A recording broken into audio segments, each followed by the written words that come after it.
Bismillahirrahmanirrahim. Assalamualaikum warahmatullahi wabarakatuh. Asyhadu an la ilaha illallah wa asyhadu anna Muhammadan abduhu wa rasuluh. Allahumma shalli ala sayyidina Muhammad wa ala alihi wa sahbihi ajma'in la nabiyya ba'da. Rabbi shrah li sadri wa yassir li amri wahlul 'uqdatam min lisani yafqahu qawli. Apa kabar umahat? Sabahul khair. Alhamdulillah, luar biasa. Kita semua diberi kesehatan dan kemudahan dalam setiap hal yang menjadi kewajiban kita sebagai umat muslim gitu ya. Salawat dan salam kita curahkan kepada Nabi besar kita Nabi Muhammad sallallahu alaihi wasallam, kepada para sahabatnya, kepada para tabi'in hingga akhirnya sampai kepada kita umatnya di akhir zaman. Alhamdulillah umat fillah. Hari ini izinkan saya menyampaikan sebuah materi tentang yang saya ambil dari tafsir Quran surah Al-Alaq tentang keutamaan mencari ilmu dan motivasinya, kemudian proses penciptaan manusia, lalu kemudian kesombongan merupakan penghalang belajar. Nah, ini yang merupakan 3 poin yang menjadi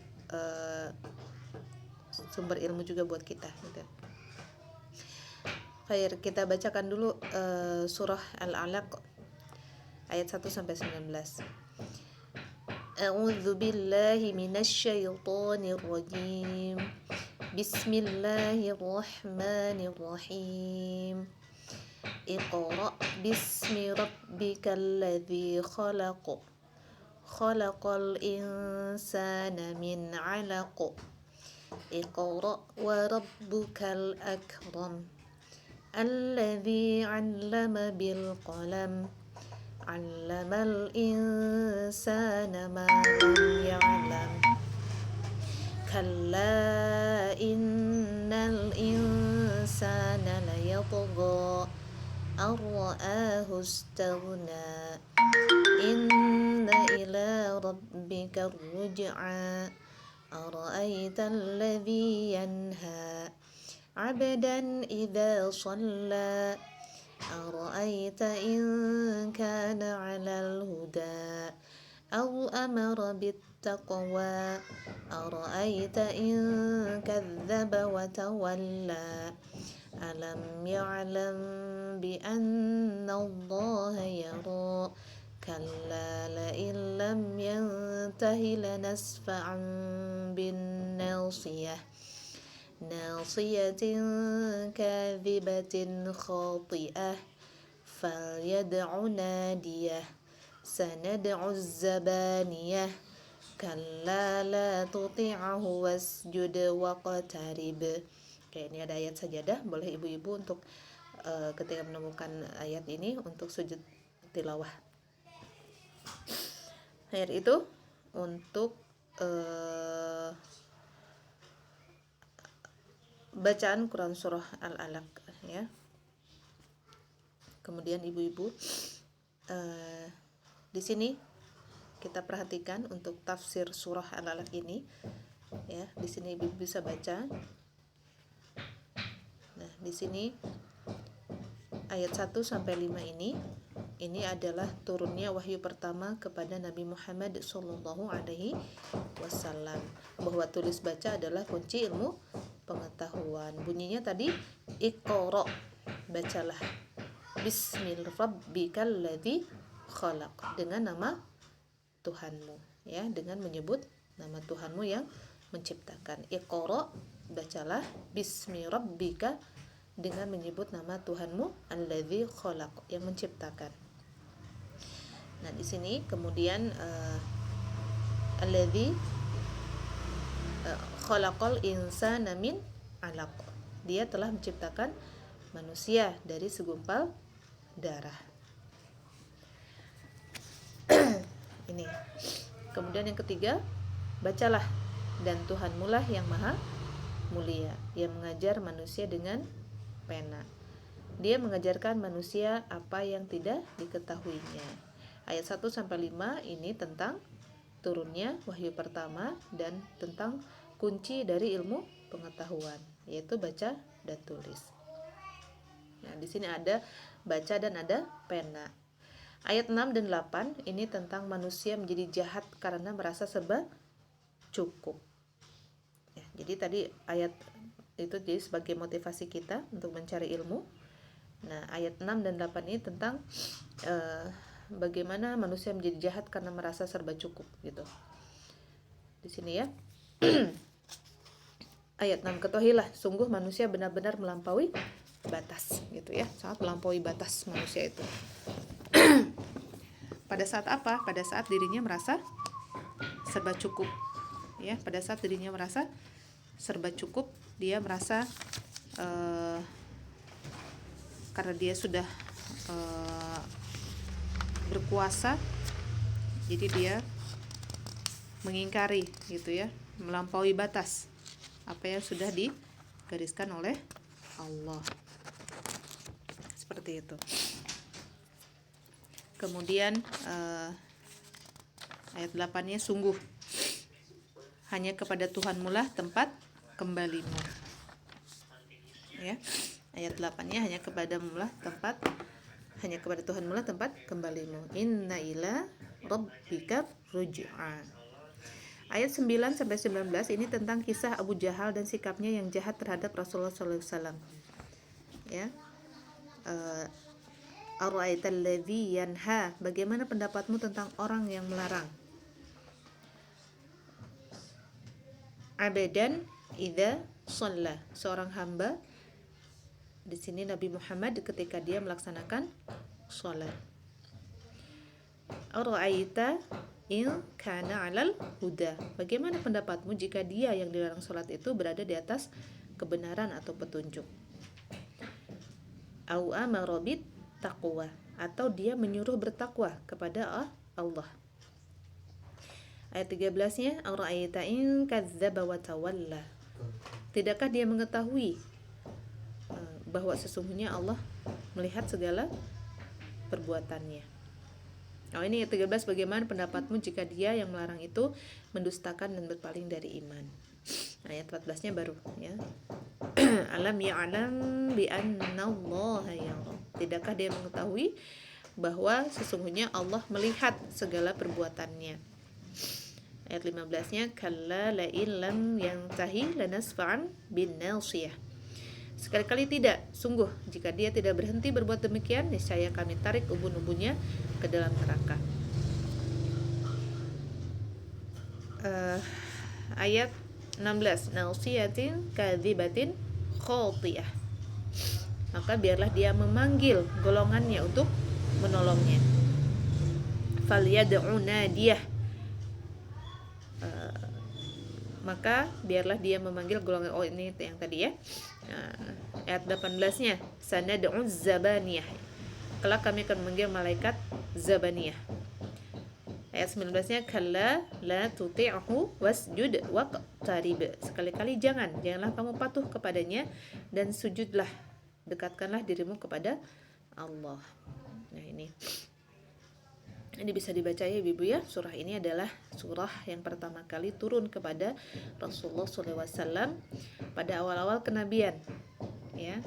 Pada saat Nabi itu masih blank lah kalau kita mah ya, masih belum paham gitu, belum ini gitu ya. Nah, lalu Jibril alaihissalam datang kepada beliau, menyuruh beliau membaca. Ini yang familiar ya, sering kita dengar dari dulu. Iqra, bacalah gitu ya. Ruwas tah Nabi teh ya. Ya Jibril, aku tidak bisa membaca gitu ya. Kemudian direngkuh sama malaikat Jibril hingga merasa kepayahan gitu. Ayo baca gitu. Bacalah, Iqra. Tapi Rasulullah masih tetap menjawab, aku tidak bisa membaca gitu. Terus saja berulangnya sampai 3 kali, dan pada ketiga kalinya Jibril berkata, bacalah dengan menyebut nama Tuhanmu yang menciptakan. Iqra bismi rabbikal ladzi khalaq. Dia telah menciptakan manusia dari segumpal darah. Khalaqal insana min 'alaq. Bacalah, dan Tuhanmu lah yang maha pemurah yang mengajar manusia dengan perantaraan kalam. Iqra wa rabbukal akram alladzi 'allama bil qalam. Ya. kalla innal insana layatgha. Gitu. Nah ini, kemudian menciptakan semua makhluk. Pada ayat selanjutnya disebutkan secara khusus manusia di antara sekian ciptaannya tadi ya. Nah, maka itu kita harus memperhatikan bahwa yang telah menciptakan manusia dan memperhatikannya itu tentu akan mengatur dengan perintah dan larangan. Jadi perintah dan larangan yang dibuat untuk kita ini adalah untuk kebaikan kita sendiri gitu ya. Dengan banyaknya luas sifat Allah, banyak juga kemuliaan dan ihsannya, luas kepemurahannya untuk mengajarkan berbagai ilmu kepada manusia. Ya, jadi Allah itu, bagaimana bentuk Allah mengajar kita? Mengajar itu dengan perantaraan dari tadi ya, dari utusan-utusan Allah gitu. Karena Allah itu tidak langsung mengajar pada kita gitu. Allah akan mengutus para nabiullahnya gitu ya. Makanya kita tidak ada yang bisa disombongkan gitu ya. Kita tidak ada yang bisa disombongkan. Karena proses penciptaan manusia ini adalah kita berasal dari perut ibu ya, dari air mani yang hina, keadaan tidak tahu apa-apa, tanpa pakaian ya. Allah ciptakan kita pendengaran, penglihatan dan hati untuk memudahkan sebab-sebab ilmu itu datang kepada dia. Gitu ya. Dia mengajarkan kepadanya Al-Quran, mengajarkan kepadanya hikmah, dan mengajarkan kepadanya dengan perantaraan pena, gitu, dimana dengannya terjaga ilmu-ilmu seperti itu ya. Nah selanjutnya Allah Subhanahu wa Ta'ala mengaruniakan kepada mereka kekayaan dan kelapangan rizki. Akan tetapi manusia karena kebodohan dan kezalimannya, ketika merasa dirinya telah cukup, ia malah bertindak melampaui batas dan berbuat zalim, serta bersikap sombong terhadap kebenaran seperti yang diterangkan dalam ayat selanjutnya gitu ya. Ia lupa bahwa tempat kembalinya adalah kepada Rabb-nya. Dia tidak takut akan hari pembalasan, itu yang sudah jelas-jelas Allah sudah terangkan ya. Bahkan keadaannya sampai meninggalkan petunjuk dengan keinginan sendiri. Yang lebih parahnya lagi, dia mengajak manusia lain untuk meninggalkannya ya, sampai dia melarang orang lain menjalankan sholat yang merupakan amalan yang paling utama ya. Kita dihisab itu hal pertama yang akan dihisab oleh Allah itu ketika kita meninggal itu yaitu tentang sholatnya gitu. Imam Muslim meriwayatkan dengan sanadnya yang sampai kepada Abu Hurairah radhiyallahu anhu, ia berkata, Abu Jahal berkata, apakah kalian biarkan Muhammad menaruh wajahnya bersujud di tengah-tengah kalian? Lalu dikatakan, ya. Apa yang dikatakan Abu Jahal? Demi Latta dan Uzza, ya, patung yang mereka sembah pada saat itu. Jika aku melihatnya sedang melakukan hal itu, maka akan aku injak lehernya atau lumuri mukanya dengan debu. Nah, sebegitu jahatnya Abu Jahal ya. Abu Hurairah berkata, maka Abu Jahal mendatangi Rasulullah SAW ketika beliau sedang sholat karena menyangka akan dapat menginjak leher beliau. Lalu Abu Jahal membuat mereka kawan-kawannya kaget karena ternyata mundur ke belakang dan menjaga dirinya dengan kedua tangannya. Ia pun ditanya, ada apa denganmu? Abu Jahal berkata, sesungguhnya antara aku dengan dia, Nabi Muhammad SAW, ada parit dari api, hal yang menakutkan dan sayap-sayap. Maka Rasulullah SAW pun bersabda, kalau sekiranya ia mendekat kepadaku, tentu malaikat-malaikat akan merenggut anggota badannya sepotong demi sepotong. Itu ya. Ini Abu Jahal pada sama Allah itu sudah ditunjukkan sedemikian rupa ya. Tetapi tidak ada sedikit hidayah pun yang mampir gitu ya. Sehingga Nabi Muhammad sudah dilindungi begini berarti dia benar gitu ya. Ini enggak ada pikiran gitu di yang membuat Abu Jahal sadar dan mendapatkan hidayah gitu ya. Nah inilah, ketahuilah sungguhlah ini manusia yang benar-benar melampaui batas itu ya, karena dia merasa dirinya cukup. Sungguh hanya kepada Tuhanmu tempat kembalimu. Bagaimana pendapatmu tentang orang-orang yang melarang seorang hamba ketika dia melaksanakan sholat ya? Bagaimana pendapatmu jika dia berada di atas kebenaran atau dia menyuruh bertakwa kepada Allah? Bagaimana pendapatmu jika dia yang melarang itu mendustakan, berpaling? Yaitu siapa? Abu Jahal. Padahal dia sudah melihat gitu ya, sudah melihat di depan mata dia, di depan kepala mata dia sendiri gitu ya, mata kepala dia sendiri, tapi tidak mendatangkan hidayah sedikit pun baginya. Tidakkah dia mengetahui bahwa sesungguhnya Allah melihat segala perbuatannya? Sekali-kali tidak. Sungguh jika dia tidak berhenti berbuat demikian, niscaya kami tarik ubun-ubunnya ke dalam neraka, yaitu ubun-ubun orang yang berdusta dan durhaka. Maka biarlah dia memanggil golongannya untuk menolongnya. Tadi ya di ayat yang terakhir dijelaskan, kelak kami akan memanggil malaikat Zabaniyah, gitu ya. Sekali-kali janganlah kamu patuh kepadanya. Itu ya ibu-ibu ya. Ngeri ya kalau baca tafsirnya itu seperti ini ya. Itu. Nah, gini, sebenarnya ini menurut Syekh Mukbil merupakan keraguan-raguan yang dapat mencacatkan kesohihannya, namun ia tetap mencantumkannya karena banyak syahid-syahidnya, gitu ya. Hadis tersebut menurut Ibnu Katsir diriwayatkan pula oleh Ahmad bin Hanbal, Muslim, Nasa'i dan Ibnu Abi Hatim dari hadis Mu'tamir bin Sulaiman. Hadis tersebut juga diriwayatkan oleh Ibnu Jarir dan Baihaqi dalam Dalailun Nubuwah. Itu ya ibu-ibu. Nah, siapa yang melarang itu? Yang melarang Abu Jahal. Yang dilarang siapa? Nabi Muhammad SAW gitu. Apakah berhasil? Tidak gitu, karena Abu Jahal melihat sesuatu yang menakutkannya. Tapi meskipun menakutkan begitu, dia tidak merubah jadi soleh ya, tidak bertaubat gitu. Nah, dengan demikian pantaskah orang yang seperti ini keadaannya dilarang?